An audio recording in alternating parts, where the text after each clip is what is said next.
Welcome, Walnut. I'm Lara, but you can call me Laz, your host for Walnut Wednesday.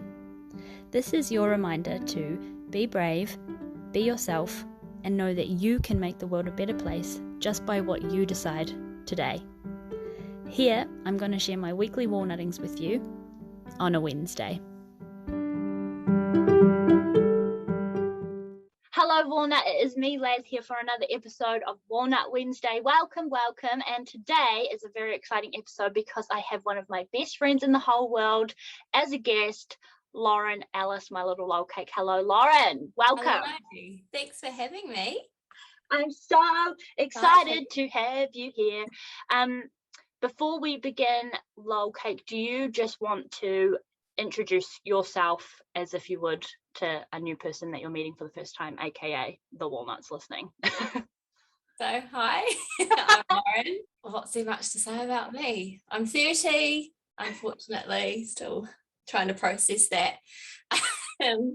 And yeah, just trucking along. Doing live. So Walnut, one of the reasons why I asked Loren to come and speak with us today was because she's actually walnutted in like 1,000,005 ways, but I wanted to have more of a focus on like real lifeness. So Lol, how you were saying like I'm 30, like it's just one of those things that I feel like turning 30 kind of just like smacks you in the face, and then you all of a sudden really feel pushed into like doing life and being a grown-up, and there's all these like should expectations of you. Like are you going through the 30 kind of feels right now? Because I am. Yeah, I definitely have been for a while. I think when I was like 28, when I came back from overseas, the reason I came back from overseas, I was like, oh, I'm getting towards the 30 mark now. I should really start making actual decisions about my future rather than just being like, I'll just go with the flow, whatever. I was like, I probably need to grow up a little bit now. So yeah, but it has definitely hit me because I'm still trying to figure out what I want to be when I grow up, to be honest. So yeah, I feel like we all kind of run around and not really have a clue until we're doing something and we're like, is this what I want to do as a grown-up, or am I just here? Yeah, exactly. And I feel like you're still always trying to find that. I think like we always change, don't we? So I mean, what I was doing at 21 is definitely not what I'm doing now. So it's been a bit of a journey. Yeah. So what are you doing now? So you mentioned that you moved overseas. Maybe let's talk about that really quickly, because that must have taken I feel like packing up all your shit and moving away from home, from your family and stuff like that, that's a walnutting in itself, because that takes a lot of courage. Let's go back to maybe that time and what was kind of going on for you then. Yeah, like for me, I always wanted to go overseas traveling, but the expectation for me, I didn't think I'd actually move there. I just kind of was like, oh yeah, I'll just see what happens. But there was like a lot of stuff going on around us at home, and I just felt like I needed to kind of not escape or anything, but it was more like I didn't know how to kind of like move through it. Like it was just a lot going on. So you know, I thought, oh, now's a better time than any then to maybe go overseas and just see what else is out there for me, really. Yeah. Did you feel like fear? Like, were you scared? Like, what were the things that kind of kept you from being like, no, I'm still going to do this, rather than like be like, oh no, I'll just stay home. I'll just stay home and look after my family and do what everyone else is doing and have a baby and do the things. I was scared. I'm really bad though, so I only get nervous like leading up to it. So for ages, like with anything, I'll be like, yeah, like I'm so excited, blah blah blah, and just not put it to the back of my mind until like the week comes. I'm like, holy shit, like I'm actually doing this. And so for me, it didn't actually hit me for a while. Like definitely when I was on the plane, I was like, what am I doing? And there were a few times during when I was over there for the first few months, I was like, am I doing the right thing? Because let's be honest, I didn't, and a lot of people around me, they can vouch for this. I thought I would be over there for like 3 months and then be like, nah, I'm coming home. Yeah, I was one of them. Yeah. And then I ended up staying there for 4 years, so which is massive. But yeah, so I'm quite bad at not hitting me until like it's about to happen. Yeah. And then, so what did you feel like coming back? What did you feel like you kind of learned from stepping out of your comfort zone and being there and doing the things, and all of a sudden 4 years has ticked by? Talk us through a little bit of that, like you mentioned earlier, like it was time to sort of come home. What was going on? Like, how did it feel? Was there something that like definitely made that decision, or did you just feel like ready in your body, sort of thing? Yeah, like I think a year before I came back home, that's when I felt like I was starting to think about it more, like, oh, should I go back? Because it was getting to the stage where I was like, do I stay here and like, you know, for the next 5-10 years, or do I make that move to go back home? And I was missing friends and family, and I think I just, like, the person when I left, like I was still I'm still me, but I do think I changed quite a lot in that time and like grew up. And it's real funny because people say, oh, you travel to like discover yourself and stuff, and it wasn't really the case for me. But I think it's more because you don't know anyone, and everything is what you choose. Like, you make choices. Like, there's not like, when you're at home, it's kind of like your surroundings that you're brought up in. You know, if you see someone down the street that you went to school with, you can't, you know, you say hi and you have a conversation, you be polite. But whereas over there, no one knows you. So the people you choose, like everything you do is a choice overseas more. So you got that more freedom.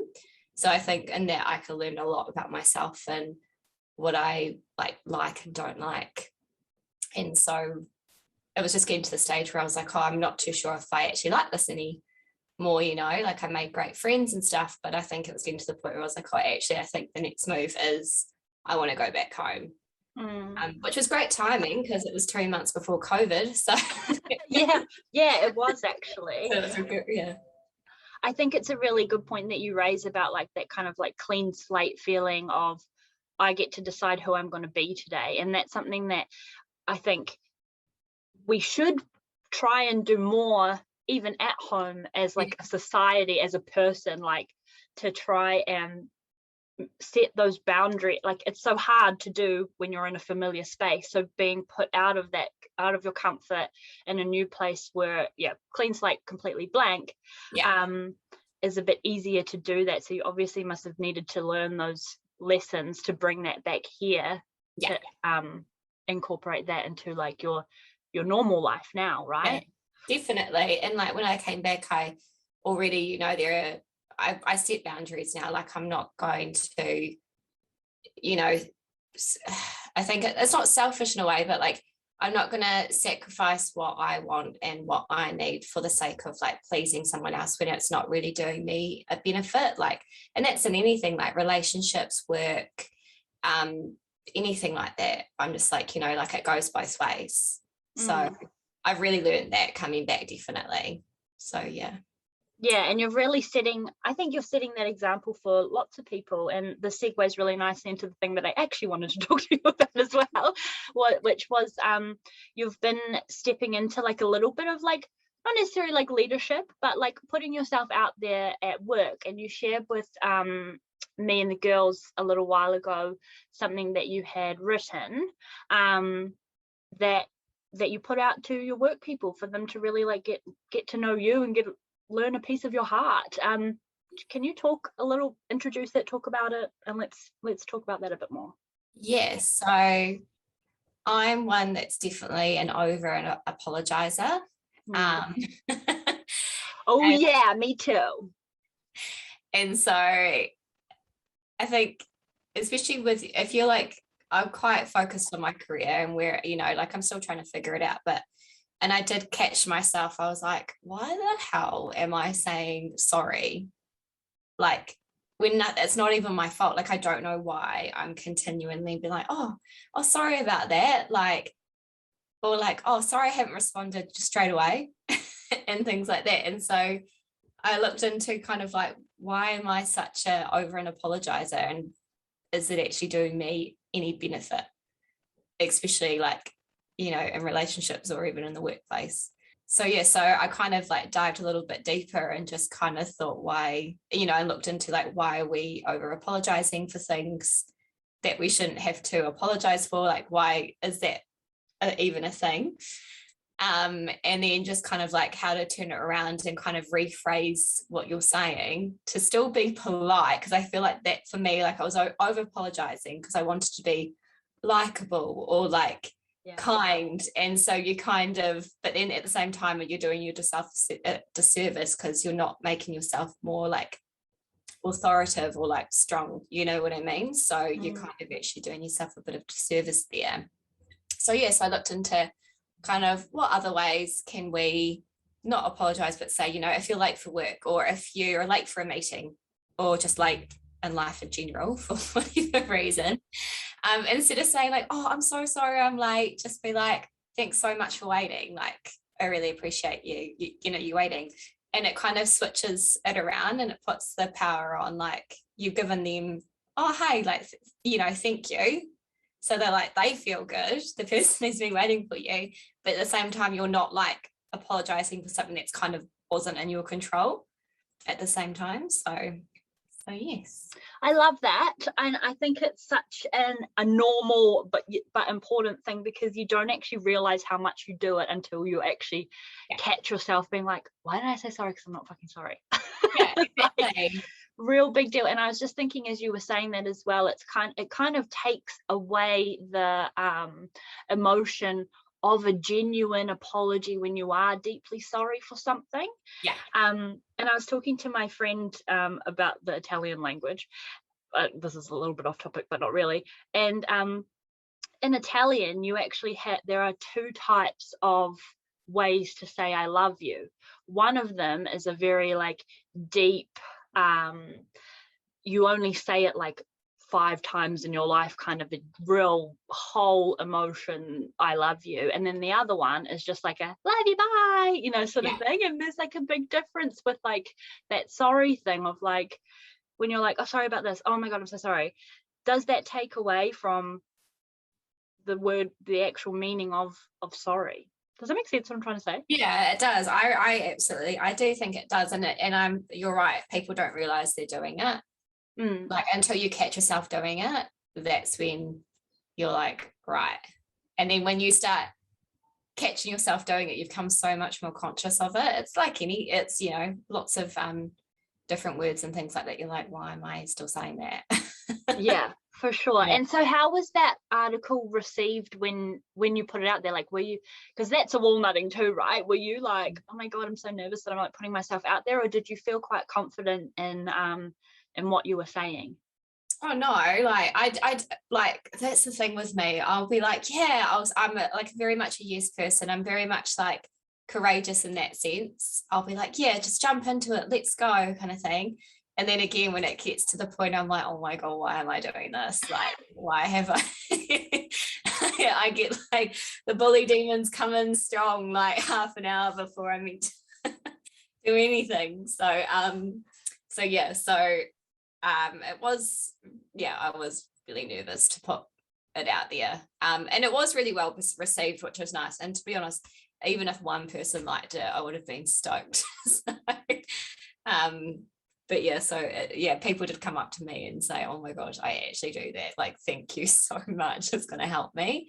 I think it's definitely more common. Like, of course, it's more common in females as well. Yeah. We tend to say it more, unfortunately. But yeah, totally. And as a fellow recovering people pleaser who has now set very new boundaries and lives life very differently to how I used to, which was basically like being a human doormat all the time, I totally really resonate with that. And so Walnut, if you're listening, I challenge you to think about what Loren was sort of saying about saying sorry, and are you saying it all the time? And pick up on it, see how that makes you feel, and are you actually sorry, or are you just saying it to be liked, right? Liked or politeness or whatever it is. You don't want to, like, you want to come across as a likable, kind person, I guess, and that's where it kind of comes in from. I'd love to know more, Lolcake, about, you know, how you said that you were diving deeper into it.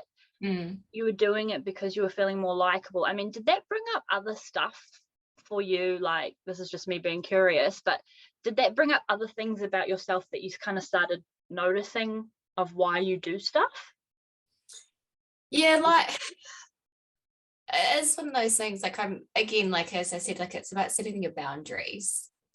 And I'm one of those people, like I never really express how I feel. Like if I'm angry, for instance, or like pissed off about something, generally most of the time I won't voice it. I'll keep it in and process it and like process it through myself. And then like once I'm actually over it, that's when I'll talk about it. So like that's definitely something I've noticed, like personally myself, there are a few things that I'm trying to work on and Walnut on and be a bit more braver to actually kind of find more of my voice and things, like when I'm not happy about something, when I'm not comfortable about something, when I don't actually I don't want to do something, actually just saying, hey, I just don't want to do it. Which is so much harder to actually say. Like, yeah, it's the hardest part, and it's because like being, like growing up I was definitely a people pleaser as well. Like, and I don't want to hurt anyone's feelings, and I think that's definitely more of like a battle with yourself than actually hurting the other person's feelings. So, yeah. Yeah, I think, I don't know. We've talked about this before, Walnut, as well, but you're actually doing yourself and the other person a disservice when you're doing something that you don't want to do, because then you set the standard of, this is how I accept to be treated, sort of thing. Yeah. So it's like you just kind of like are laying it out on the table that you want to be treated a certain way, but actually deep down you're not. So it's kind of like a catch-22 on both ends, really. And there are some things like that you will do that you don't want to do, but that's the choice. Like if it's kind of like thinking, am I doing this for sake of, it depends on what it is. For instance, like I think there's certain circumstances that you don't want to do something, but you should go do it, like, and you're like, okay, I'm going to go do this even though I don't want to, let's go do it, kind of thing. There's a difference between that and like just things that don't really matter that much that you feel like you have to do because you're like, oh, I should really do that, but I don't want to. That can be anything, like going out for dinner, like with mates or whatever, and you're just like, I just don't want to go out tonight. Yeah. And I used to always be the one like, yeah, I'll come and like force myself. Whereas now I'm like, I will say, oh, hi, I'm really sorry, like, because I'm genuinely sorry, but I just don't want to. Yeah, like, no. Tonight. And it's not, there's no excuse for it or anything. I'm just like, but I'm honest about it now. Like I'll say, hey, I really just don't want to tonight. And it's cool. Yeah, I think the thing is when you start it's like that snowball effect in your head as well, right? You think that people are gonna like, you think of every example of them being mad at you for not coming to the thing. You think that they're going to resent you or whatever for saying no.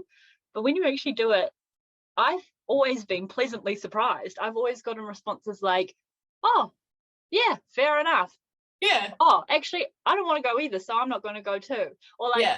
The responses are actually quite positive, whereas it's that instinct gut knee-jerk reaction to think, oh, they're going to be mad at me, where I don't even know where in society that actually comes from. But yeah, and I think when you're in a bit of if you don't have those boundaries set up, what can happen is like you'll think of what kind of lie can I make up to get out of it, rather than actually just being like, hey, I don't actually want to, I'm really sorry, I'm just not feeling up to it. And that's because it's more honest and authentic in that sense. I think people receive it better. Yeah, because you're just being yourself and laying it out on the, I don't know why I'm using so many table analogies or floor analogies, but there we go. Like, what's your kind of biggest walnutting that you've ever done? Biggest walnutting that I've ever done is probably like, I guess, like speaking up, like being honest. Like I do, like I have posted a little bit of like writing and stuff, but also like I have shared like quite intricate and sensitive details about like what I've been through, like quite publicly, to an audience to like help mental health awareness and things like that. So like being quite open and honest, and that like for me is like a huge brave thing to do. Especially because I am a happy-go-lucky person and I like people seeing me that way. So like to show like another side of like of myself and of what I've been through in my life is kind of like, it is quite scary because you always think, oh, is someone going to judge, you know? So yeah, we're the bravest thing. Yeah, for sure. Oh, I know, I'm so proud of you for doing it, because like putting your soul out there for someone else to like actually look at, all naked and vulnerable, is like that definitely is a walnutting, and I can resonate with that a lot since starting Walnut Wednesday, to be honest. Like it's really, it is a scary thing. Oh god, look at my eye. Yeah, it's really scary, and so good on you for walnutting through that. Just before I ask you like final questions and stuff like that, Lolcake, what's your poetry about? Let's just quickly touch on that like a smidgicle and go there for a second. Poetry. Oh gosh, that's so, I call it creative writing, so I don't even know if it's actually poetry. I wouldn't really well, how would you describe it? I think it's poetry. I mean, there's so much more to poetry than a cat in the hat with a rat on a mat. Yes. But yeah, creative writing definitely as well, for sure. Yeah, it's just a very short creative writing. Yeah, a short story. Short story, very short, 3 sentences. So what's it about? Or talk to like, what have you always been interested in writing? And then I would like to know about how you mentioned the posting it, the walnutting, about actually giving it to the world rather than just keeping it for just yourself. So I started like writing like really young, actually, maybe like 10 or 11. I started doing like poetry and stuff, and I just used to write things down, and like I used to do a paper run when I was younger, and so what I would do is I'd be on my paper run like bored out of my mind for like 2.5 hours doing them. So I used to come up with like kind of like almost like songs in my head, but I can't sing for the life of me. So kind of like I was like, oh. And so I just started writing things down, and I can't play music or anything. So that's kind of like how I took it. I just started kind of writing what I thought were like more like song lyrics in a way. And then as I got older, it kind of just evolved a bit more, and it became like trying to find ways of expressing like how you feel or a situation, but expressing in a way that defines it only in a couple of sentences or like some words, rather than actually explaining like a bit of a novel about what's going on. And then it just resonates. Everyone can interpret it differently as well, which is cool. So that's how I try and go about it, is that what it means to me may not mean the same thing to someone else. Yeah. I love that. That's so beautiful. And that's what art is, basically, in a nutshell, and creativity. So I totally think that's very beautiful, and I find your creative writing / poem / whatever those expressions of yourself are very beautiful. Absolutely beautiful. I actually love a lot of them. I can't think of one that comes to mind, but there was one that you've posted recently that really struck a chord in my belly, and I can't remember which one it is now, but it might come to me later before we finish. But I'd like to just quickly ask as well, Loren, what kind, was there an instance where you were like, I need to share this with somebody, or did you just plonk it out there in a sort of spare of the moment thing, or was it a really processed, thought out decision? Oh, I can't actually remember. I remember my first posting it, and that's when I was like maybe like 22. I had already been like 11 years, like since I probably started, before I actually shared anything with anybody. Like even my mum and dad didn't know, like no one knew that I used to do it. And then I think like Instagram was only just recently around, like it wasn't even that much of a big thing. And I don't know why I did it. I think I